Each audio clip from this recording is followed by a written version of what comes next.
আজকের গল্পটি শুরু হয় সাউথ কোরিয়ার একটা ব্যস্ত শহরে, যেখানে আমরা জিনসু নামের একটা ছেলেকে দেখতে পাই। জিনসু সারাক্ষণ অনেক ডিপ্রেসড অবস্থায় থাকত, কারণ সে বর্তমান অনেক টাকা ঋণ বাঁধিয়ে বসে আছে। পাওনাদাররা সব সময় তাকে খুঁজে বেড়ায়। সে বুঝতেই পারছিল না যে কিভাবে এই পাওনাদারদের টাকাগুলো শোধ করবে। ঠিক ওই সময় একদিন জিনসুর এক বন্ধু এসে তাকে বলে যে, তুই কোনো চিন্তা করিস না দোস্ত, আমি একটা শপ খুঁজে পেয়েছি যেখানে অনেক মালামাল আছে, আর এই দোকানের মালিক অনেক কম টাকায় দোকানটায় বিক্রি করে দেবে। আমরা যদি ওটা কিনতে পারি তাহলে দেখবি সব দেনা তুই পরিশোধ করতে পারবি, আমাদের আর কখনো টাকার কোনো অভাবই হবে না। তাহলে চল, আমি 50% আর তুই 50% দিয়ে ওই দোকানটা আমরা কিনে নিই। তখন জিনসু বলে যে, আরে আমার কাছে খাওয়ার টাকা পর্যন্ত নেই, আমি তোকে কোত্থেকে টাকা দেব? এটা শুনে তার বন্ধু বলে যে, আমি একটা কোম্পানিকে চিনি, মানে অর্গানাইজেশন আর কি, তুই ওখান থেকে লোন নিতে পারিস, তারপর দোকানটা কেনা হয়ে গেলে তুই আস্তে আস্তে ওই লোন শোধ দিয়ে দিস। বন্ধুর কথা মতো তো জিনসু অনেকগুলো টাকা লোন নিয়ে ফেলে, আর ওই টাকাগুলো সে তার বন্ধুকে দিয়েও দেয়। কিন্তু এরপর বেশ কয়েকদিন কেটে যায়, তার বন্ধুর সঙ্গে সে আর কোনো যোগাযোগ করতে পারে না।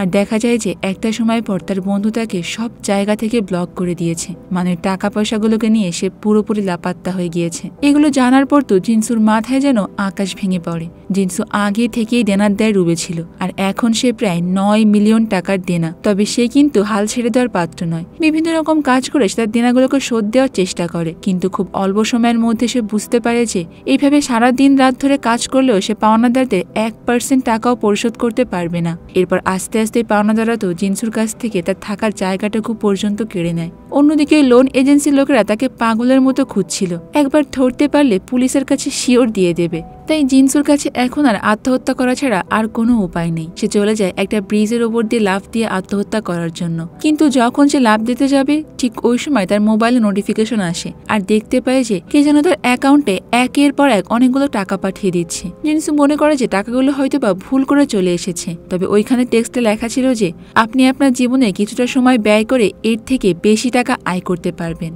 এরপর জিনসুর সামনে একটা বড় লাক্সারিয়াস গাড়ি এসে থামে। জিনসু প্রথমে চিন্তা করছিল যে এটা আবার কোনো সংস্থার গাড়ি নয় তো, যারা তাকে যারা ওই যে আত্মহত্যা প্রতিরোধ করিডোরে আর কি, নাকি এরা তাকে অপহরণ করে তার কিডনি বিক্রি করে দেবে। তখন কিছুক্ষণের মধ্যেই মনে পড়ে যে আরে আমি তো এমনিতেই মরতে যাচ্ছি, আর সব কিডনি বিক্রি করলে তো আমার কোনো সমস্যা হওয়ার কথা না। তাই তখন আর বেশি কিছু চিন্তা ভাবনা না করে জিনসু ওই গাড়িতে গিয়ে উঠে পড়ে। এরপর ওই গাড়িটা জিনসুকে নিয়ে যায় শহরের বাইরে একটা বড় থিয়েটারের সামনে। জিনসু গাড়ি থেকে নেমে ওই থিয়েটারের মধ্যে আস্তে আস্তে যায়, আর ভেতরে যাওয়ার পর সে ওখানে একটা খাম দেখতে পায়, যেখানে লেখা ছিল, আপনাকে অনেক অনেক অভিনন্দন, আমাদের এই বিশেষ খেলার আয়োজনে আপনাকে সিলেক্ট করা হয়েছে। আপনি যদি আমাদের এই প্রোগ্রামে জয়েন করে টাকা ইনকাম করতে চান তাহলে আপনার সামনে থাকা 8টা কার্ড থেকে যে কোনো একটা কার্ড বেছে নিন। আর যদি আপনি এই খেলা অংশগ্রহণ করতে না চান তাহলে আপনার সামনে থাকা 20 মিলিয়ন টাকা নিয়ে আপনি চলে যেতে পারেন। এটা দেখে তো জিনসু পুরোপুরি অবাক হয়ে যায় যে গেম না খেলে যদি 20 মিলিয়ন টাকা পাওয়া যায়, না জানি গেম খেললে আরো কত টাকা পাওয়া যাবে। এরপর সে কার্ডগুলোর মধ্যে থেকে 3 নাম্বার কার্ডটা তুলে রুমের মধ্যে চলে যায়। জিনসু ভেতরে গিয়ে দেখতে পায় যে জায়গাটা পুরো একটা অ্যামিউজমেন্ট পার্কের মতো, যেখানে 24 ঘন্টার একটা টাইমও সেট করা আছে। সামনে রয়েছে বিশাল বড় একটা বিল্ডিং, যেখানে প্রত্যেকটা ফ্লোরে 8টি রুম ছিল। প্রত্যেকটা রুমের দরজার পাশে রুম নাম্বার দেওয়া, আর ওই কার্ডে যে নাম্বার দেওয়া আছে সেটা অনুযায়ী রুম নাম্বার সিলেক্ট করতে হবে। জিনসুর কার্ডে যেহেতু 3 লেখা ছিল, তাই সে 3 নাম্বার রুমে গিয়ে প্রবেশ করে। ওই রুমের মধ্যে ঢুকে জিনসু দেখতে পায় যে রুমটা পুরোই ফাঁকা, আর পুরো রুমের মধ্যে ক্যামেরা দেওয়া আছে। এরপর একটা জায়গায় আসার পর জিনসু একজোড়া শু, জার্সি আর একটা রুলস বুক দেখতে পায়। রুলস বুকটা খুলে সে পড়া শুরু করে, যেখানে লেখা ছিল যে আপনারা যত বেশি সময় এখানে থাকতে পারবেন আপনাদের তত বেশি টাকা দেওয়া হবে। আপনার সামনে একটা টেলিফোন রয়েছে, এটার মাধ্যমে আপনি আপনার প্রয়োজনীয় জিনিস অর্ডার করতে পারবেন। তবে জিনিসগুলোর দাম কিন্তু আপনি যত টাকা পাবেন সেখান থেকে কেটে নেওয়া হবে। গেমটি শুরু করার আগে আপনাদের পোশাকগুলো আমাদের দিয়ে দিতে হবে, আর আমাদের দেওয়া ইউনিফর্মগুলো পরেই আপনাকে এই গেমটা খেলতে হবে। আর কেউ যদি এখানকার রুলসগুলো থেকে যে কোনো একটাও ব্রেক করে ফেলে তাহলে তার উপার্জিত টাকা থেকে প্রত্যেকটা রুলস ব্রেকের জন্য টাকা কেটে নেওয়া হবে। এরপর জিনসু ইউনিফর্ম পরে তৈরি হয়ে যায় তার রুমের জন্য কিছু জিনিস অর্ডার করতে। তবে ওখানে প্রত্যেকটা জিনিসের দাম বাইরের জিনিসের থেকে 100 গুণ বেশি। আর জিনসু তো অল্প কয়েকটা জিনিস অর্ডার করে এটা খুব ভালো করেই বুঝতে পারে, তাই সে সামান্য কিছু নিউজ পেপার অর্ডার করে ওগুলো পেতেই ওখানে শুয়ে পড়ে। কিন্তু এরপর জিনসু দেখতে পায় যে সময় যত যেতে থাকে, মানে মিনিটে মিনিটে তার অ্যাকাউন্টে টাকাও বেড়ে যাচ্ছিল। তাই জিনসু সব ক্যালকুলেশন করে বুঝতে পারে যে যদি এখানে একদিন কিছু অর্ডার না করে থাকতে পারি তাহলে সে একদিনে মোট 40 লক্ষ টাকা ইনকাম করতে পারবে। তো পরের দিন সকালবেলায় জিনসু ঘুম থেকে উঠে দেখতে পায় যে এখানে তার মতো আরো 7 জন প্রতিযোগী রয়েছে, অর্থাৎ 8টি ফ্লোরে মোট 8 জন প্রতিযোগী ছিল। এরপর তাদের মধ্যে একজন সবার সঙ্গে পরিচিত হতে গেলে ওখানে অন্য একজন বলে যে এত মানুষের নাম মনে রাখা সম্ভব নয়, তাই আমাদের উচিত যার যার ফ্লোর নাম্বার ধরেই ডাকা। আর এই গেমটির 8 জন প্রতিযোগী সবাই ভিন্ন ভিন্ন জায়গা থেকে এসেছে। এখানে রুম নাম্বার 1 ছিল খুবই সহজ সরল, তবে তার পায়ে একটু সমস্যা ছিল। রুম নাম্বার 2 মনের দিক থেকে ভালো মানুষ হলেও তার ব্যবহার ছিল। আর ফ্লোর নাম্বার মানে রুম নাম্বার 3 তো জিনসু। ফ্লোর নাম্বার 4 ছিল খুবই দায়িত্ববান একজন মানুষ। 5 ছিল খুবই শান্তিপ্রিয়, তার ঝামেলা একটুও পছন্দ না। তবে ফ্লোর নাম্বার 6 ছিল সবার থেকে অন্যরকম, কেমন যেন একটু অহংকারী, আর সে ক্ষমতার বড়াই করতে অনেক পছন্দ করে। ফ্লোর নাম্বার 7 ছিল অনেক লজিক্যাল, এমনকি সে এদের সবার মধ্য থেকে বেশি বুদ্ধিমান। আর ফ্লোর নাম্বার 8 ছিল খুবই গায়ে পড়া স্বভাবের একটা মেয়ে, মানে তার কাজই হলো সৌন্দর্য নিয়ে বড়াই করা, আর তার কাছে বিলাসবহুলভাবে থাকাটাই ছিল জীবনের একমাত্র লক্ষ্য। তো এরপর তারা সবাই কিছুক্ষণের মধ্যেই বুঝতে পারে যে এখানে যা কিছু আছে সবই ফেক, অর্থাৎ ডিসপ্লেতে যাতে রাখা হয়েছে খাবারগুলো এগুলো সবই বানানো। এরপর তারা সবাই মিলে সিদ্ধান্ত নেয় যে প্রথমে তাদের কিছু জিনিসপত্রের ব্যবস্থা করতে হবে, কারণ এখানে যেমন তাদের জন্য কোনো টয়লেটের ব্যবস্থা নেই। তখন সেখানে থাকা বড় একটা হল রুমের মধ্যে একটা ডেলিভারি বক্স তারা দেখতে পায়, ওইগুলো তাদের রুমের মধ্যেও ছিল। তখন ফ্লোর নাম্বার 7 বলে যে আমাদের এখান থেকে কিছু অর্ডার করে দেখা উচিত। এটা শোনার সঙ্গে সঙ্গে তো ফ্লোর নাম্বার 6 সেখানে গিয়ে নিজের জন্য সিগারেট আর লাইটার অর্ডার করে দেয়। আর এরপর দেখা যায় যে ওই অর্ডারটা করার ফলে তাদের গেমের যে টাইমার রয়েছে তার থেকে 2 মিনিট সময় কমে গিয়েছে, আর তাদের টাকাও কমে গিয়েছে। এরপর রুম নাম্বার 7 সবাইকে বলে যে এখানে সবকিছুর দাম অনেক বেশি, তাই আমরা যদি এখান থেকে কোনো কিছু অর্ডার করি তাহলে কিন্তু আমাদের গেমের সময় কমতে থাকবে, আর আমরা অনেক কম টাকা নিয়ে এখান থেকে বের হব। তাই আমাদের প্রত্যেকটা বিষয় অনেক হিসাব নিকাশ করেই করতে হবে। কেউ যেন নিজের ইচ্ছা মতো কোনো কাজ না করে। তাদেরকে শুধুমাত্র সব থেকে প্রয়োজনীয় জিনিসটাই অর্ডার করতে হবে, যেগুলো ছাড়া এখানে বাঁচা ইম্পসিবল। তাই সবাই মিলে ডিসকাস করে একদম প্রয়োজনীয় কিছু জিনিসপত্র অর্ডার করে। এরপর তারা সবাই মিলে ফ্রেশ হয়ে যখন নিচে আসে তখন দেখা যায় আরো বড় একটা সমস্যা, কারণ তাদের কাছে খাওয়ার মতো এখানে কিছুই ছিল না। কিন্তু নাম্বার 8 এর ওই ঢঙ্গি মেয়েটা সবাইকে জানায় যে সে নাকি অনেক কিছু খেয়েছে। কাল রাতে নাকি তার কাছে অনেক খাবার এসেছিল এবং প্রত্যেকটা খাবারই 8টি করেই ছিল, আর সমস্ত খাবার সে তার ফ্লোরে নিয়ে গিয়েছিল। তবে সেখান থেকে অল্প কিছু খাবার খেয়ে বাকিটা সে রেখে দিয়েছে। আর এরপরে তারা বুঝতে পারে যে এই গেমের মধ্যে তাদের জন্য খাবার ফ্রি, তবে সর্বপ্রথম এই খাবারগুলো ফ্লোর 8-এই পাঠানো হয়। তাই এরপর তারা সবাই খাওয়ার জন্য ফ্লোর 8-এ চলে যায়। কিন্তু ফ্লোর 8-এ যাওয়ার পর তো সবাই অনেকটা অবাক হয়ে যায়, কারণ ফ্লোর 8 ছিল সব থেকে বড় আর বিলাসবহুল, এমনকি তার টাকাও সবচাইতে বেশি। আসলে ফ্লোর সংখ্যা এক এক করে যতই উপরে উঠবে তার তত বেশি টাকা, এমনকি তার থাকার জায়গাটাও তত বেশি সুন্দর। তাই ফ্লোর নাম্বার 8 সেখান থেকে সব থেকে বেশি টাকা পায়। তো এবার বাকি সবাই তো অনেক আফসোস করছিল যে কেন তারা ফ্লোর নাম্বার 8 চুজ করেনি। তো এরপর তারা সবাই মিলে ওই খাবারগুলোকে একটু একটু করে খায়, আর বাকি খাবারগুলো সারা দিনের জন্য বাঁচিয়ে রাখে, কারণ তাদের কাছে শুধুমাত্র রাতেই খাবার আসে। তো সবাই যখন যার যার রুমে ছিল তখন একটা চিৎকার শুনে সবাই বাইরে এসে দেখতে পায় যে তাদের গেমের আর মাত্র 15 মিনিট সময় বাকি আছে, অর্থাৎ 15 মিনিটের মধ্যে তাদের গেমের সময় শেষ হয়ে যাবে। আর তারা এখনো থেকেও পর্যাপ্ত পরিমাণ টাকা ইনকাম করতে পারেনি। আসলে ফ্লোর 8 এখানে অনেক দামি দামি জিনিসপত্র অর্ডার করার কারণে তাদের গেমের সময় একদম কমে এসেছে। তাই সবাই তো ফ্লোর 8 এর ওপর অনেক রেগে যায়। তখন সবাইকে শান্ত করে ফ্লোর 8 বলে যে আরে তোমরা শান্ত হও, চিল্লাচিল্লি করছো কেন? আমি জানি এই সময় কিভাবে বাড়াতে হয়। যদি আমরা এই ফ্লোরগুলো বেয়ে ওঠানামা করি তাহলে দেখবে সময় আপনা আপনি বেড়ে যাবে। তো প্রথমে তো তার কথা কেউ বিশ্বাস করছিল না, কিন্তু এখন তাদের কাছে টাইম আছে আর মাত্র 11 মিনিট। তাই ওই ফ্লোরে সিঁড়ি বেয়ে এখন তাদের ওঠানামা করতে হবে, তাও আবার অনেকটা কম সময়ের মধ্যে। তাই কোনো উপায় না পেয়ে সবাই তো দ্রুত ওই সিঁড়ি দিয়ে ওঠানামা করতে থাকে। কিন্তু এখানে ফ্লোর নাম্বার 1 কোনোভাবেই ঠিকমতো সিঁড়ি দিয়ে ওঠানামা করতে পারছিল না, কারণ তার তো পায়ের সমস্যা। কিন্তু তাও সে তার সাধ্যমতো চেষ্টা করছিল। এভাবে তারা সবাই মিলে বাকি সময়টুকু সিঁড়ি দিয়ে ওঠানামা করে, কিন্তু তাও তাদের সময় একটুও বাড়ে না। আর এটা দেখে তো সবাই অনেকটা হতাশ হয়ে পড়ে। তবে একটু পরে তারা দেখতে পায় যে সত্যি সত্যি আবারও টাইমে 24 ঘন্টা সময় অ্যাড হয়ে গিয়েছে। এটা দেখে তো তারা সবাই অনেক খুশি হয়ে যায় আর বলে যে ফ্লোর 8 আসলে সত্যি কথাই বলেছিল। তবে সবথেকে গুরুত্বপূর্ণ বিষয় হলো তারা এখন টাইম বাড়ানোর উপায় জেনে গিয়েছে। তাদের যত বেশি টাকা লাগবে তারা তত সময় বাড়িয়ে নেবে। তো এর পরের দিন থেকে প্রতিদিন সকালবেলা উঠে তারা সিঁড়িতে ওঠানামা করে টাইম বাড়ানোর জন্য। কিন্তু সারাদিন এইভাবে সিঁড়িতে ওঠানামা করতে করতে তারা রাতের বেলায় সবাই অনেকটা ক্লান্ত হয়ে পড়ে, যার কারণে সবাই মিলে আলোচনা করে ডিসিশন নেয় যে দুইটা গ্রুপে ভাগ হয়ে তারা এই কাজ করবে। মানে একদিন যদি গ্রুপ এ সিঁড়িতে ওঠানামা করে তাহলে ওই দিন গ্রুপ বি রেস্ট নেবে, আর তার পরের দিন সিঁড়িতে ওঠানামা করবে গ্রুপ বি এবং গ্রুপ এ রেস্ট নেবে। আর এইভাবে করলে তাদের টাইমও বাড়বে, এমনকি তারা বিশ্রামও নিতে পারবে। কিন্তু একটা গ্রুপে ছিল গ্রুপ নাম্বার 1, তার তো আসলে পায়ের সমস্যা, এই কারণে সে বেশি জোরে হাঁটতেও পারে না। আর এই কারণে গ্রুপ নাম্বার 6 তাকে অনেক বেশি কথা বলে, এমনকি তাকে ভর্তুকি হিসেবে অন্য কাজ করার কথাও বলে। সে বলে যে তোমার খাবার এখন থেকে অন্য মানুষ খেয়ে ফেলবে। তখন ফ্লোর নাম্বার 2 এসে বলে যে আমরা তার সঙ্গে এরকম ইনজাস্টিস করতে পারি না, তার পায়ের সমস্যার জন্য তো সে কোনোভাবে দায়ী নয়, দরকার হয় আগামীকাল থেকে ওর অর্ধেক কাজ আমি করে দেব। কিন্তু ফ্লোর নাম্বার 1 তো ফ্লোর নাম্বার 2 কে এই কাজটা করতে দিতে চাচ্ছিল না, কারণ তাহলে ফ্লোর নাম্বার 2 এর প্রায় প্রতিদিনই সিঁড়িতে ওঠানামা করতে হবে। আর এইভাবে প্রতিদিন ওঠানামা করার কারণে ফ্লোর নাম্বার 2 শরীরও অনেক বেশি খারাপ হয়ে যায়, যেটা দেখে তো জিনসুর অনেক মায়া হয়। তাই সে এবার ফ্লোর নাম্বার 2 এর সঙ্গে ফ্লোর নাম্বার 1 এর টাস্কটা ভাগাভাগি করে নেয়। মানে তারা দুইজন মিলে এখন ফ্লোর নাম্বার 1 কে হেল্প করার চেষ্টা করছে। তো এইভাবে অনেকটা দিন কেটে যায়। সেখানে একটা নতুন সমস্যা দেখা দিয়েছে, কারণ তারা তাদের মলমূত্রগুলো পলিথিনে করে রুমের মধ্যেই রাখতো, যার কারণে রুমের মধ্যে এখন বসবাসের অযোগ্য হয়ে গিয়েছিল। এটা শুনে নাম্বার 1 বলে যে যেহেতু আমি তোমাদের এখানে কোনো কাজে আসছি না, তাই তোমাদের এই সমস্ত ময়লাগুলো আমি আমার ফ্লোরেই রাখবো, তাহলে অন্তত আমার একটু অপরাধ বোধটা কম হবে যে আমিও তোমাদের কোনো না কোনো কাজ করে হেল্প করছি। কিন্তু জিনসু এটা কোনোভাবেই যাচ্ছিল না, কারণ নাম্বার 1 এর রুম ছিল এমনিতেই তুলনামূলকভাবে অনেকটা ছোট।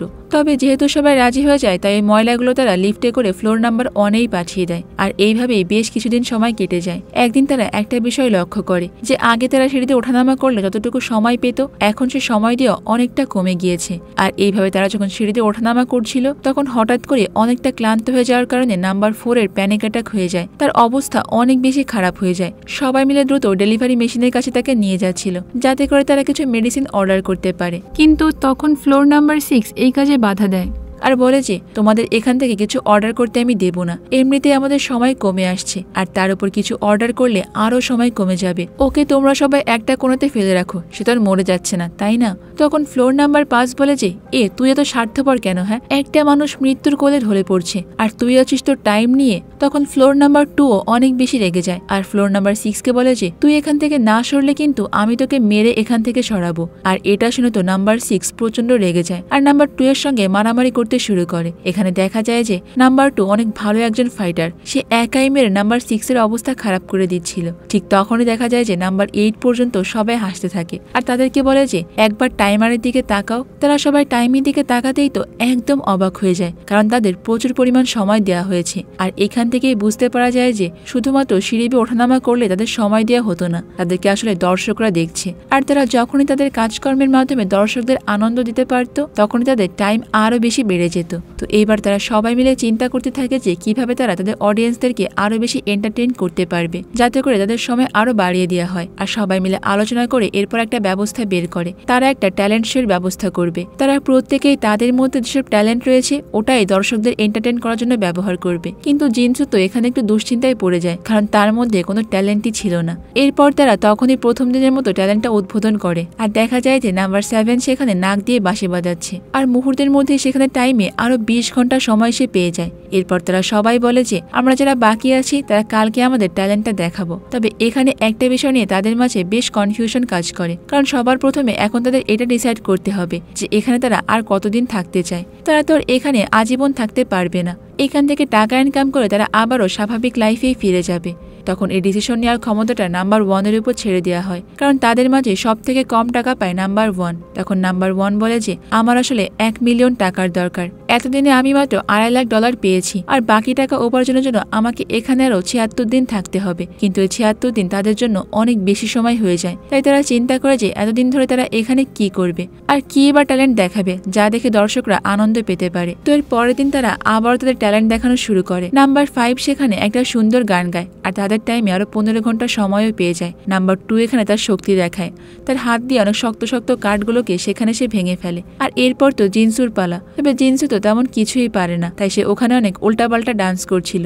এটা দেখে তো সেখানে থাকা তার সঙ্গীরাই অনেক মজা করে। তবে তাদের উল্টাপাল্টা ডান্সের কারণে অডিয়েন্সরা আবার বেশ মজা পায়, তাই সেখানে সময় আরো 18 ঘন্টা বাড়িয়ে দেওয়া হয়। এইবার নাম্বার 1 সেখানে জোকার সেজে আসে আর ছোট ছোট জিনিস দিয়ে অনেক সুন্দর করে পারফর্ম করে সেখানে থাকা সবাইকে এমনকি অডিয়েন্সকেও খুশি করে ফেলে। আর তার এই সুন্দর পারফরমেন্সের জন্য সেখানে আরো 30 ঘন্টা সময় অর্থাৎ প্রায় সবার থেকে বেশি সময় বাড়িয়ে দেওয়া হয়। এখন সবশেষে নাম্বার 8 এর পালা। এখানে সে বরাবর মতো নির্লজ্জের মতো একটা কাজ করে। সে জিনসু আর নাম্বার 7 কে অনেক খারাপ প্রস্তাব দেয়, কিন্তু জিনসু আর নাম্বার 7 সেখানে রাজি হয় না। তাই সে এবার নাম্বার 6 কে নিয়ে তো তার রুমের মধ্যে চলে যায় আর অন্তরঙ্গ হয়ে একটু খারাপ কাজই করতে থাকে। তবে দর্শকরা আবার এটা দেখে অনেক মজা পেয়ে যায়, মানে বেশ ভালো আকারে তারা এন্টারটেইন হয়েছিল, যার কারণে তাদের সময় প্রায় 69 ঘন্টা বেশি বেড়ে যায়। তো এর পরের দিন সকালবেলায় নাম্বার 1 তাদেরকে বলে যে আমার রুমটা তো অনেক ছোট আর সেখানে সবার এত মলমূত্র রাখার কারণে আমি কোনোভাবেই আর থাকতে পারছি না। এরপর তারা সেখানে একটা ভোটের ব্যবস্থা করে, যার নাম্বারে সব থেকে বেশি ভোট পড়বে এরপর থেকে তারা ময়লাগুলো তার ফ্লোরেই ফেলবে। তো এখানে তারা সবাই মিলে তো নাম্বার 8 এর কথাই বলছিল, কারণ তার রুমটা সবার থেকে বড় ছিল। আর এই ভোটের মাধ্যমে যখন নাম্বার 8 এর নামটা আসে তখন তো সে সরাসরি না করে দেয়। সে বলে যে আমি কারো ময়লা আমার রুমের মধ্যে রাখতে পারবো না। এটা শুনে তো সবাই অনেকটা রেগে যায়, কারণ সে কোনো রুলসই মানছে না। তাই সেখানে থাকা সবার সঙ্গে তখন নাম্বার 8 এর ঝগড়া শুরু হয়ে যায়। এরপর তো সে রাগ করে রুমের দরজায় লাগিয়ে দেয় আর 2-3 দিন রুমের বাইরে বের হয় না, যার কারণে তার রুমে যে খাবারগুলো আসতো সেগুলো সে আটকে রাখে আর বাকি সবাই তো না খেয়ে থাকে। এদিকে একটানা প্রায় 3 দিন না খেয়ে থাকার কারণে সবাই অনেক অসুস্থ হয়ে পড়ে। তারা 1000বার নাম্বার 8 কে ডাকে, কিন্তু তারপরও সে কোনো ডাকে সাড়াই দেয় না। এদিকে নাম্বার 2 এর অবস্থা এতটাই খারাপ হয়ে গিয়েছিল যে সে বাধ্য হয়ে গেমটা কোয়াইট করার কথা চিন্তা করে। কিন্তু এমন সময় নাম্বার 1 এসে তার পা চেপে ধরে আর বলে যে প্লিজ তুমি এই কাজটা ভুলেও করো না, কারণ এটা করলে আমরা কেউ কিন্তু 1 টাকাও পাবো না। এদিকে নাম্বার 1 এর তো 1 মিলিয়ন টাকার অনেক প্রয়োজন। অন্যদিকে নাম্বার 5 এর হ্যালুসিনেশন হতে শুরু করেছে। সে বারবার দেখছিল যে নাম্বার 8 তাদের জন্য খাবার নিয়ে এসেছে। এখন সবার এই অবস্থা দেখে জিনসু বলে যে আচ্ছা ঠিক আছে, এখন থেকে সব ময়লা আমি আমার রুমেই রাখবো আর আমরা সবাই মিলে নাম্বার 8 এর কাছে ক্ষমা চেয়ে নেব, তাহলে হয়তোবা সে আমাদেরকে খাবার দিতে পারে। এটা শুনে নাম্বার 4 তখন বলে যে আমিও নাম্বার 3 এর সঙ্গে ময়লা ভাগাভাগি করে নেব। এবার প্ল্যান মোতাবেক এটা করার ফলে নাম্বার 8 তার রুম থেকে বেরিয়ে আসে আর তারাও সবাই খাবারটা পেয়ে যায়। তবে এখন তাদের কাছে কিন্তু আর টাইম বাড়ানোর মতো কোনো আইডিয়াই ছিল না। তবে নাম্বার 8 এখানে কিনগেন নামে একটা গেমের কথা বলে, যেখানে 1 থেকে 7 নাম্বার পর্যন্তই বল থাকবে, তবে শুধুমাত্র একটা বলে লেখা থাকবে কে, দ্যাট মিনস কিং। আর যে ওই কে লেখা বলটি পাবে সেদিন তার কথা অনুযায়ী সবাই গিয়ে চলতে হবে। তো এবার গেম শুরু হলে নাম্বার 5 সর্বপ্রথম ওই কে লেখা বলটা পায় আর সে নাম্বার 6 এবং 7 কে কিছুক্ষণের জন্য হাত ধরে থাকতে বলে, কারণ তারা তো দুজন একে অপরের শত্রু ছিল। এর ফলে তারা আরো 90 মিনিট সময় বেশি পেয়ে যায়, কিন্তু তাদের আরো অনেক সময় প্রয়োজন ছিল, তাই তারা আরো ইনোভেটিভ কিছু আইডিয়া ভাবতে থাকে। আর সবার শেষে নাম্বার 8 যখন কে পায় তখন সে নাম্বার 6 এবং নাম্বার 2 কে ফাইট করতে বলে। সে আসলে দেখতে চাচ্ছিল যে তাদের দুজনের মধ্যে কে বেশি শক্তিশালী, যেহেতু তারা আগে থেকে একে অপরের উপর দুজন রেগেছিল আর তাদের দুজনের ফাইটিং স্কিল অনেক ভালো, তাই সেখানে তো সেই লেভেলের একটা মারামারি শুরু হয়ে যায়। তবে একটা সময় পরে গিয়ে দেখা যায় তাদের লড়াইটা একদম সিরিয়াস পর্যায়ে চলে গিয়েছে। নাম্বার 2 আজকে একটু দুর্বল থাকার কারণে নাম্বার 6 তো এই সুযোগ পেয়ে সেখানে তাকে প্রায় আধমরাই করে ফেলছিল। তখন সবাই মিলে নাম্বার 6 কে আটকায় আর দেখতে পায় যে তারা আরো 90 ঘন্টা সময় বেশি পেয়ে গিয়েছে।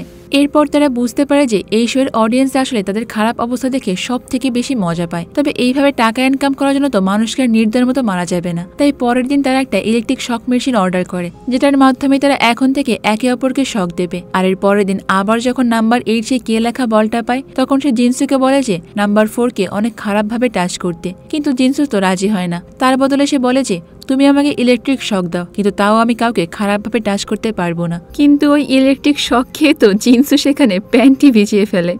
যাই হোক, তো এর পরের দিন থেকে তাদের ওই গেমটা একের পর এক এইভাবেই চলতে থাকে। তবে তারা সবাই এখানে একটা বিষয় নোটিস করে, আর সেটা হলো বারবার নাম্বার 4, 6 আর নাম্বার 8 এর ভাগে বেশিরভাগ কে পড়ছিল, যেটা আসলে একটু সন্দেহজনকই ছিল। আর এই নাম্বার 1 তাদেরকে বলছিল যে আমার কেন যেন সন্দেহ হচ্ছে, নাম্বার 4, নাম্বার 8 আর নাম্বার 6 একটা টিম হয়েই খেলছে। তাই ওই দিন রাতের বেলা নাম্বার 7 নাম্বার 4 কে পাহারা দেয় আর হাতে নাতে ধরে ফেলে। আসলে নাম্বার 4 আগে থেকে এই বলটিতে আঠা লাগিয়ে রাখতো, যাতে করে নাম্বার 6 এবং নাম্বার 8 ওই বলটা চিনতে পারে, আর এটা সে নাম্বার 8-এর কথা শুনেই করেছিল, যাতে করে তাকে ইলেকট্রিক শক খেতে না হয়। তখন নাম্বার 7 তাকে জানায় যে কাল থেকে যদি সে এমনটা করার চেষ্টা করে তাহলে এই বিষয়টি সে সবাইকে জানিয়ে দেবে। তো এর পরের দিন ঠিকই ওই কে রাখা বলটা পায় নাম্বার 7, আর এইবার সে অর্ডার করবে নাম্বার 8-কে। কিন্তু যখন সে নাম্বার 8-কে অর্ডার করতে যাবে ঠিক তখনই নাম্বার 6 এসে নাম্বার 7-কে ইলেকট্রিক শক দিয়ে অজ্ঞান করে ফেলে, কারণ নাম্বার 6 আর নাম্বার 8 তো এখন এক টিমের হয়েই খেলে। এরপর নাম্বার 8 সবাইকে জানিয়ে দেয় যে হ্যাঁ, তোমরা ঠিকই ধরেছ,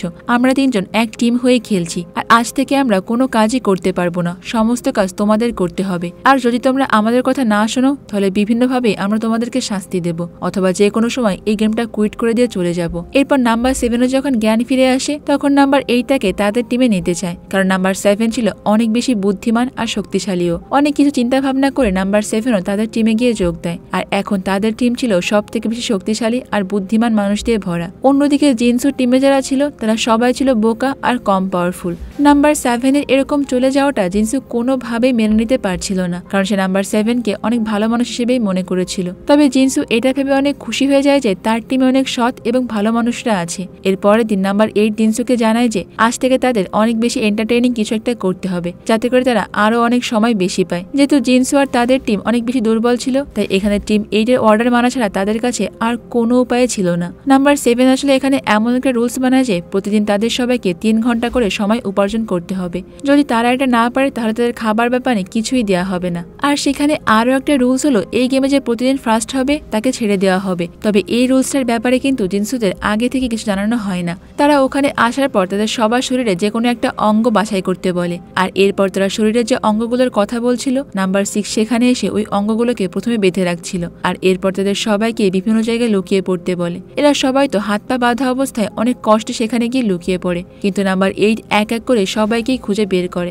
আর যখনই সে কাউকে খুঁজে পাচ্ছিল তখন সে তার হাতে থাকা একটা ধারালো লাঠি দিয়ে প্রচন্ড জোরে মেরে তাকে রক্তাক্ত করে ফেলে, বিশেষ করে নাম্বার 2-কে, কারণ নাম্বার 2 এর উপর তার আগে থেকেই রাগ ছিল। তাই সুযোগ পেয়ে তাকে এমন ভাবে মারে যে নাম্বার 2 আবারও অসুস্থ হয়ে পড়ে। আর এইভাবেই করতে করতে সবার শেষে ধরা পড়ে জিনসু, মানে জিনসু এই গেমের মধ্যে আজকে ফার্স্ট হয়েছে। আর এদিকে তারা তিনজন যে আজকের গেমটিতে হেরে গিয়েছে তাদের সবার মুখ টেপ দিয়ে বেঁধে ফেলা হয়, আর জিনসুকে চোখ বেঁধে তার হাতে একটা লাঠি দিয়ে বলে যে তাদের তিনজনের মধ্যে থেকে যে কোনো একজনকে আঘাত করতে। জিনসু তো প্রথমে কাউকে মারতে চাচ্ছিল না, কিন্তু তারা জিনসুকে অনেক ভয় দেখালে সে বাধ্য হয়ে আঘাত করে। তখন দেখা যায় যে জিনসু লাঠির বাড়ি খেয়ে নাম্বার 1 প্রচন্ড পরিমাণ আহত হয়ে গিয়েছে। জিনসু অনেক বেশি অনুশোচনা করে, কিন্তু নাম্বার 1 তখন বলে যে এটাতে তোমার কোনো ভুল নেই ভাই, আমরা সবাই এখন পরিস্থিতির শিকার। এইভাবে দিন দিন তাদের উপর অত্যাচারের মাত্রা আরোই বেড়ে যাচ্ছিল। সব থেকে আশ্চর্যের বিষয় হলো তারা অদ্ভুত রকমের গেম খেলার পরও মাত্র 40 ঘন্টা সময় বেশি পায়। আর এবার গেমের মধ্যে আরো একটা টুইস্ট আনার জন্য নাম্বার 7 তাদেরকে আর একটা রুলস বলে, সেটা হলো তাদের 4 জনকে একটা দেয়ালের পেছনে গিয়ে যে কোনো একটা নাম্বার নিতে হবে, আর এই নাম্বারের ব্যাপারে তারা অন্য কাউকে কিচ্ছু বলতে পারবে না। এই নাম্বারগুলো যোগ করলে শুধুমাত্র যদি 9 হয় তাহলে তাদের প্রত্যেকে 3টি করে কয়েন দেওয়া হবে, আর যদি একবার নাম্বার 10 হয়ে যায় বা 9 থেকে কম হয়ে যায় তাহলে তাদের কোনো কয়েনই দেওয়া হবে না। এরপর তারা সবাই এক এক করে অনেক ভেবেচিন্তে সেখানে নাম্বারগুলো চুজ করছিল, আর সবশেষে ওই নাম্বারগুলো যোগ করে দেখা যায় যে সেখানে 9-এর বদলে 7 এসেছে। তাই তাদের সবাইকে সেখানে 7টি কয়েন দেওয়া হয়, যাদের মধ্যে জিনসু সেখানে পায় একটা কয়েন, আর বাকিরা সবাই 2টা করে কয়েন পায়, কারণ তারা সবাই 2 লিখেছিল। তাই বাকি সবাই আজকে খাবার পেলেও জিনসু শুধুমাত্র আজকে পানি খেয়ে কাটিয়ে দেয়, কারণ 2টা কয়েন পাওয়া মানে খাবার আর পানি পাবে, আর একটা কয়েন পাওয়া মানে শুধুমাত্র পানিই পাবে। তো দেখতে দেখতে সেখানে এইভাবে দিন কাটতে থাকে, আর টিম 8-এর অত্যাচারের পরিমাণ আরো বাড়তে থাকে। তবে নাম্বার 4 আর নাম্বার 7 জিনসুদের টিমকে তেমন কিছু একটা বলতো না, কিন্তু নাম্বার 8 আর নাম্বার 6 তাদের উপর অনেক অত্যাচার করত। এক পর্যায়ে তাদের ধৈর্যের বাঁধই ভেঙে যায়, আর এইবার তারা নাম্বার 1-এর রুমে এসে প্ল্যান করতে থাকে যে কিভাবে তারা নাম্বার 8-এর টিমের অত্যাচারের হাত থেকে বাঁচবে। কিন্তু তারা যখন কথা বলছিল তখন নাম্বার 7 আবার তাদেরকে দেখে ফেলে, কিন্তু সে বাকিদেরকে এই বিষয়ে কিছুই জানায় না। তো দিন রাতের বেলায় দেখা যায় যে হঠাৎ করে নাম্বার 1 চিৎকার করতে থাকে আর বলে যে আমার পেটে প্রচন্ড ব্যথা করছে, আর কিছুক্ষণের মধ্যে সে হয়তোবা মারাই যাবে। তার চিৎকার শুনে সেখানে নাম্বার 6 আর নাম্বার 8 চলে আসে, আর নাম্বার 6 যখনই তো রুমের মধ্যে ঢোকে ঠিক তখনই তো জিনসু আর নাম্বার 2 তার উপর হামলা করে দেয়। যদিও প্রথমে তারা নাম্বার 6-কে প্রায় হারিয়ে দিচ্ছিল, কিন্তু নাম্বার 6 এর হাতে তো তখন সেই শক দেওয়া মেশিনটা ছিল আর সে ওটা বের করে। কিন্তু যখন সেই মেশিনটা ব্যবহার করে তাদেরকে অজ্ঞান করতে যাবে, ঠিক ওই সময় দেখতে পায় যে মেশিনটার ভেতরে ব্যাটারি নেই। আসলে এই মেশিনটার ব্যাটারি নাম্বার 7 আগে থেকেই খুলে রেখেছে, কারণ সে ভেতরে ভেতরে জিনসুদের পক্ষেই ছিল। তাই সেখানে তারা সবাই মিলে নাম্বার 4, নাম্বার 6 আর নাম্বার 8 কে বন্দি করে ফেলে। তবে নাম্বার 8 এর টিম জিনসুদের উপর যেরকম অত্যাচার করছিল, তারা এদের উপর তেমন কিছুই করে না, শুধুমাত্র তাদেরকে বন্দি করেই রেখে দেয়। এরপর তারা সবাই মিলে তো অনেকদিন পর মন ভরে খাবার খায়। তাদের হাতে যতটুকু সময় ছিল ওইটুকু পার হলে তারা টাকা নিয়ে এখান থেকে বের হয়ে যাবে। কিন্তু নাম্বার 1 তো এটা কোনোভাবেই চাইছিল না, কারণ তার $1 মিলিয়ন এখনো পূরণ হয়নি। তাই এখানে নাম্বার 1 কে সবাই বলে যে আমরা এখান থেকে বের হওয়ার পর আমাদের অংশ থেকে তোমাকে কিছু টাকা দিয়ে দেব, আর এতে করে সহজেই তোমার $1 মিলিয়ন হয়ে যাবে। আর এরপর থেকে তারা অনেক ভালোভাবেই দিন কাটায়। এমনকি নাম্বার 8 এর টিম যাদেরকে তারা বন্দি করে রেখেছিল ওদেরকেও ঠিকঠাক মতো করেই খাবার দেয়। আর এইভাবে দেখতে দেখতে সেই দিনটা চলে আসে যেদিন তারা এখান থেকে বের হয়ে যাবে। সবাই তো অনেক খুশি ছিল, কিন্তু হঠাৎ করে দেখা যায় যে তাদের টাইমে আরো 45 ঘন্টা সময় বেড়ে গিয়েছে। তারা তো কিছুই বুঝতে পারছিল না যে হঠাৎ করে টাইমটা কিভাবে বেড়ে গেল, কারণ তারা তো এখানে আর কোনো টর্চার করছিল না। আর একটু পরে তারা চেক করতে গিয়ে দেখতে পায় যে তারা এখানে যাদেরকে বন্দি করে রেখেছিল কেউ একজন এসে তাদের নখ দাঁত অনেক বাজেভাবেই উপড়ে নিয়ে গিয়েছে। আর এই কারণে মূলত দর্শকরা মজা পেয়ে টাইম বাড়িয়ে দিয়েছে। এটা দেখে সবাই তো অনেক আতঙ্কিত অবস্থায় ছিল যে এই টিমে কে আছে যে এমন বিশ্বাসঘাতকতা করলো। এবার নাম্বার 5 যখন নাম্বার 6 কে খাবার খাওয়াতে আসে তখন সে অনেক কাঁদছিল। সে নাম্বার 5 কে বলে যে প্লিজ আমার অনেক যন্ত্রণা হচ্ছে, আমাকে এখান থেকে ছেড়ে দাও। আমি আমার কৃতকার্যের ফল অলরেডি পেয়ে গিয়েছি। আমি তোমাকে কথা দিচ্ছি আমি কোনোদিনও তোমার সঙ্গে আর খারাপ ব্যবহার করব না, তাই প্লিজ আমাকে এখান থেকে মুক্ত করে দাও। নাম্বার 5 এর মন ছিল তো অনেক নরম, তাই সে ওখানে নাম্বার 6 কে মুক্ত করে দেয়। কিন্তু মুক্ত হবার পর সে আসল রূপে ফিরে আসে। সে উল্টো একটা বন্দুক বের করে তো সবাইকে তার বন্দি বানিয়ে নেয় আর তাদেরকে জিজ্ঞাসা করতে থাকে যে আমার পায়ের নখ কে কেটেছিস, সত্যি করে বল, না হলে কিন্তু আমি সবাইকে এখানেই মেরে ফেলবো। আর এরপর সে চলে যায় নাম্বার 7 এর কাছে আর বলে যে এদের মধ্যে সব থেকে বুদ্ধিমান তুই, তাই এই রহস্যের সমাধান তুই করবি যে আমার পায়ের নখের অবস্থা এমনটা কে করলো, আর নাহলে তোকে গুলি করে আমি কিন্তু এখানেই উড়িয়ে দেব।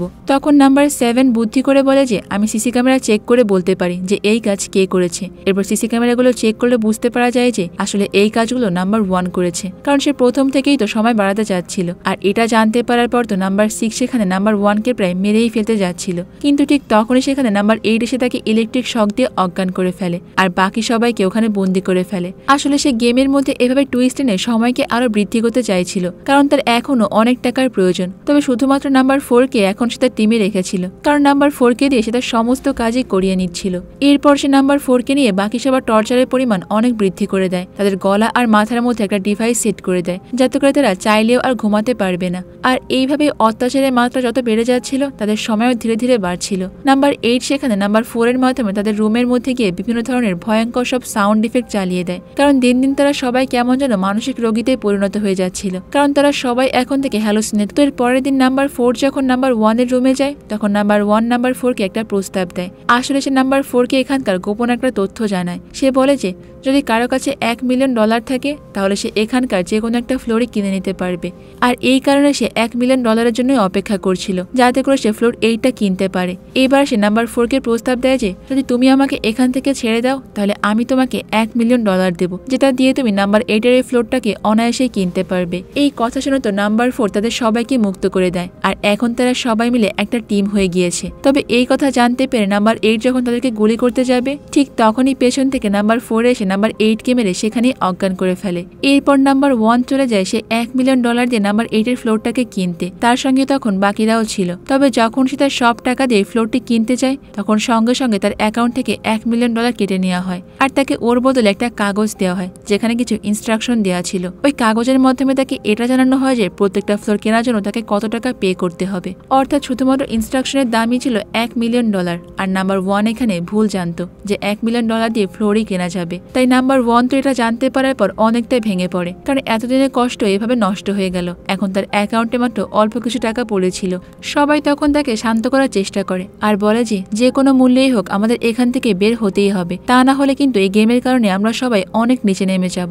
এখন আমাদের সবার কাছে যে টাকাটা আছে এটা দিয়ে আমরা অনেক সুন্দরভাবে জীবনযাপন করতে পারি। আমরা সবাই মিলে টাকাগুলোকে ভাগাভাগি করে নিব, যাতে করে আমরা সবাই সমান টাকা পাই। আর এরপরে আমরা তাদের দলে অতীত জীবন দেখতে পাই, যেখানে নাম্বার 1 ছিল একজন জোকার। সে বিভিন্ন সার্কাসে গিয়ে মানুষদেরকে এন্টারটেইন করত, কিন্তু মানুষকে হাসালেও সে জীবনে একটুও সুখী ছিল না, কারণ তার ছোট্ট মেয়েটা অনেক অসুস্থ ছিল আর তার চিকিৎসার জন্য প্রচুর পরিমাণ টাকা লাগবে। কিন্তু সে যে পেশায় কাজ করত সেখানে টাকা তো দূরের কথা, সম্মান পর্যন্ত ছিল না। এমনকি সে তার মেয়েকে ভালো মন্দ খাবারও খাওয়াতে পারতো না। তাই বাবা হিসেবে সে প্রচন্ড লজ্জায় পড়ে গিয়ে একদিন যখন একটা ব্রিজের কাছে যায় আত্মহত্যা করতে, তখনই তার সামনে এই শোয়ে সে বিশাল গাড়িটা এসে দাঁড়ায়, যেমনটা জিনসুর সঙ্গে ঘটেছিল। অন্যদিকে নাম্বার 4 তো একজন মডেল হতে চেয়েছিল। পরিস্থিতির কারণে সে একটা বিল্ডিং এ পার্কিং এর কাজ করত, কিন্তু হঠাৎ করে সেখানে একদিন তার কলেজে কিছু বান্ধবীরা এসে নাম্বার 4 কে এই অবস্থায় দেখে তো তাকে নিয়ে অনেক মজা করে। নাম্বার 4 ওই অপমানের কারণে তো অনেক কষ্ট পেয়েছিল, তাই তার জীবনে তখন একটাই লক্ষ্য ছিল টাকা উপার্জন করে অনেক বড় মডেল হওয়া। এদিকে নাম্বার 5 ছিল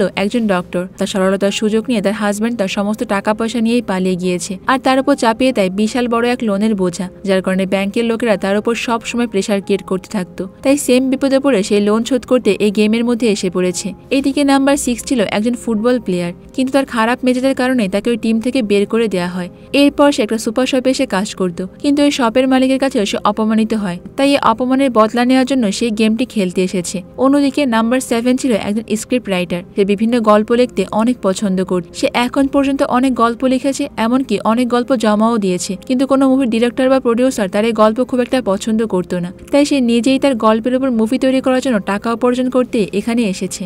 আর সবশেষে ছিল নাম্বার 8। সে ছিল একজন স্ট্রিট সিঙ্গার। সে একটা কোম্পানির হয়ে মাঝে মাঝে রাস্তায় গান গাইতো, কিন্তু ওই কোম্পানির মালিক তাকে বিভিন্নভাবে অনেক অপমান করত।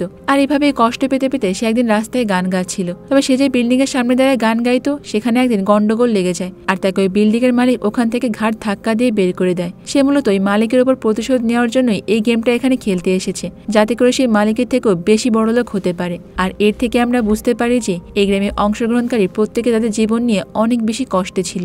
এরপর বর্তমান সময় দেখা যায় যে তারা সবাই এই গেমটি থেকে বেরিয়ে যাচ্ছে, কিন্তু নাম্বার 1 তো কারো উপরে বিশ্বাস ছিল না। সে মনে করছিল যে সে এখান থেকে বের হওয়ার পর কেউ তাকে 1 টাকাও দেবে না, তাই সে নিজের টাকা নিজে উপার্জন করতে চায়। তাই ওখানে একটা বন্দুক দিয়ে সে সবাইকে ভয় দেখায় আর তাদের সবাইকে বেঁধে ফেলে। এরপর সে ওখানে একটা সার্কাসের মতো স্টেজ সাজিয়ে ফেলে, আর সময় কাটানোর জন্য সে এমন সব পারফর্ম করতে থাকে যে এটা দেখে তো সবাই অনেক ভয় পেয়ে যায়, এমনকি চিৎকার করে তাকে থামতে বলে। তবে নাম্বার 1 তাদের কারো কথাই শুনছিল না। সে তার মেয়ের কথা চিন্তা করতে করতে একটা উঁচু রশি দিয়ে সাইকেল চালিয়ে যাচ্ছিল, কিন্তু এরপর সে যখন আগুন নিয়ে সার্কাস দেখাতে যায় তখন তার পুরো শরীরে আগুন লেগে যায়। তারা সবাই তখন এই আগুন দেখে অনেকটা ভয় পেয়ে যায়, কারণ তাদের সবার হাতে চেয়ারের সঙ্গে বাঁধা ছিল। তাই তারা কোনো মতে নিজেরা তো এখান থেকে সরতে পারছিল না, আর নাম্বার 1 কেও হেল্প করতে পারছিল না। তবে জিনসু অনেকক্ষণ ধরে চেষ্টা করার পর প্রথমে তার নিজের হাতের বাঁধনটা খুলে ফেলে আর এক এক করে সবাইকে সেখান থেকে মুক্ত করে। এর কিছুক্ষণের মধ্যে দেখা যায় যে দরজা খোলার সময় চলে এসেছে। তারা সবাই যখন একদম দ্বার প্রান্তে চলে আসে তখন দেখা যায় যে ওই টাইমের মধ্যে আরো 1500 ঘন্টা অ্যাড হয়ে গিয়েছে। তারা সবাই তো প্রচন্ড পরিমাণ বিরক্ত হয়ে পড়ে। তাই রাগে তো সেখানে থাকা সবাই এবার প্রত্যেকটা ক্যামেরায় গুলি করে নষ্ট করে দেয়, যার কারণে তাদের কোনো কাজকর্ম কোনো দর্শক দেখতে পারবে না, আর টাইমও বাড়বে না, আর দরজাটাও অটোমেটিক ভাবেই খুলে যাবে, আর তারাও এখান থেকে অবশ্যই বের হতে পারবে। আর ঘটেও ঠিক এমনটা। এই ভয়ঙ্কর গেম থেকে তারা বেরিয়ে আসলে সবাই দরজার সামনে একটা খাম দেখতে পায়, যার ভিতরে লেখা ছিল যে তারা যত টাকা উপার্জন করেছে তাদের প্রত্যেকে সেই টাকা ট্রান্সফার করে দেওয়া হবে। অর্থাৎ গেমের শুরুতে তাদের মিথ্যা কথা বলা হয়েছিল যে যদি কেউ এই গেমটা ইচ্ছা করে কোয়াইট করে দেয় তাহলে রুলস ভঙ্গ হওয়ার কারণে তারা 1 টাকাও পাবে না। তবে এখানে তাদের ওই গেমের দরজাটা খুলতে খুলতে অনেকটা দেরি হয়ে যায়, যার কারণে নাম্বার 1 তো সেখানেই মারা যায়, কারণ তার শরীর তো আগে থেকে আগুন লেগে পুড়ে গিয়েছিল। তো এই ঘটনার পর প্রায় অনেক মাস পার হয়ে যায়। একদিন জিনসু নিজ থেকে নাম্বার 1 এর জন্য ফিউনারালের আয়োজন করে আর ওই গেমে থাকা সবাইকে ইনভাইট করে। তার ইনভিটেশন পেয়ে সেখানে সবাই আসলেও নাম্বার 6 সেখানে আসে না, আর সবাই মিলে তো টাকা দিয়ে নাম্বার 1 এর সেই ছোট্ট মেয়েটার চিকিৎসার ব্যবস্থাও করে দিয়েছে। এরপর এই গল্পের একদম শেষ দৃশ্যে আমরা নাম্বার 7 কে দেখতে পাই, যেখানে তাদের এই গেম শোটা নিয়ে একটা গল্প লিখেছে। তাদের সঙ্গে ওই কয়েকদিন যা যা ঘটেছিল সবকিছুই এই গল্পের মধ্যে আছে। আর এই গল্পটি যখন বড় একজন ডিরেক্টরের হাতে এসে পড়ে তখন তার কাছে এটা খুবই ইন্টারেস্টিং লাগে। সে বুঝতেই পারছিল না যে এত ইউনিক একটা গল্প নাম্বার 7 এর মাথায় কিভাবে আসলো। তাই সে নাম্বার 7 এর কাছ থেকে এই গল্পটা অনেক টাকা দিয়ে কিনে নেয়, আর এই মুভির নাম দেয় দ্য 8 শো। আর এই মুভিটাও সবার কাছে অনেক বেশি জনপ্রিয়তা পেয়ে যায়। আর এখানেই আমাদের আজকের এই দুর্দান্ত সাসপেন্সে ভরপুর মুভির গল্পটা শেষ হয়ে যায়। তো বন্ধুরা, আজকের গল্পটা তোমাদের কাছে কেমন লেগেছে সেটা কিন্তু আমাকে কমেন্ট করে অবশ্যই জানাবে। আর তোমরা কে কোন জেলা থেকে আমার গল্প শুনছো সেটাও আমাকে জানাতে পারো, তাহলে পরবর্তীতে আমি তোমাদের নাম মেনশন করে দিতে পারবো। তো আজ এই পর্যন্তই থাক, দেখা হবে অন্য কোনো সুন্দর মুভির গল্প নিয়ে ভিন্ন কোনো সময়। ততক্ষণ পর্যন্ত তোমরা সবাই অনেক বেশি ভালো থাকবে এবং নিরাপদে থাকবে, আর অবশ্যই তো কুহেলিকার সঙ্গেই থাকবে, তাই না? আল্লাহ হাফেজ।